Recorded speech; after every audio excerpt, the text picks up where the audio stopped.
Merci, monsieur le maire. Le protoxyde d'azote, appelé aussi proto ou gaz hilarant, est aujourd'hui la deuxième drogue consommée chez les 15-25 ans, après le cannabis et bien avant, Dieu merci, la cocaïne. Je dis bien la deuxième drogue chez les 15-25 ans, ce n'est pas moi qui le dis, c'est l'Agence nationale de sécurité sanitaire et l'OFDT, l'Office français des drogues et des toxicomanies.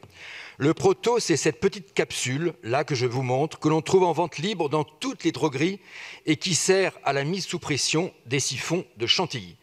Elle est inhalée lors de soirées et provoque une certaine euphorie et des effets hilarants de courte durée. Il est, contrairement au cannabis, indétectable lors de tests de contrôle. Elle est inhalée lors de soirées, comme je viens de le dire. C'est un vrai sujet de santé publique. Les conséquences neurologiques provoquées par une consommation abusive de ce produit peuvent être dramatiques. C'est d'ailleurs le service neurologique de l'hôpital Bichat qui gère les urgences. Mais je dirais aussi un sujet de sécurité publique et environnementale, car une fois inhalées en groupe et souvent en extérieur, ces capsules sont jetées sur le lieu même de leur lieu de consommation et on en trouve souvent lors de nos balades sur les quais de Seine, dans les jardins publics ou le long de la coulée verte.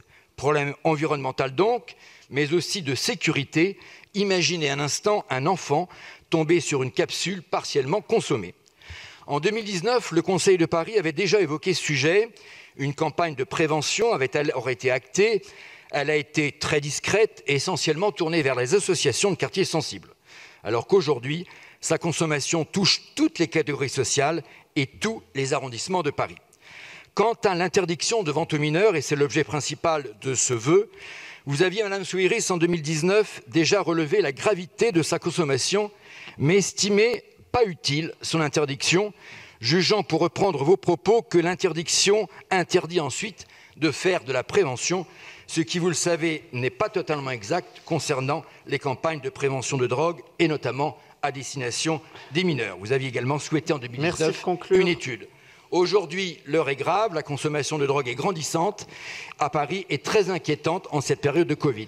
Comme l'ont fait beaucoup de villes en France, et notamment la ville de Marseille, Rachida Dati et moi-même demandons l'interdiction de vente aux mineurs de 18 ans, interdiction également en obligeant les commerçants vendant ce produit d'apposer sur leur devanture une signalétique indiquant la vente aux mineurs, et évidemment de mettre en place une vraie campagne de prévention, notamment dans les écoles, à l'intention des parents et des jeunes. Je vous demande que la ville ne soit pas à la traîne sur ce sujet. Merci. Pour vous répondre, la parole est à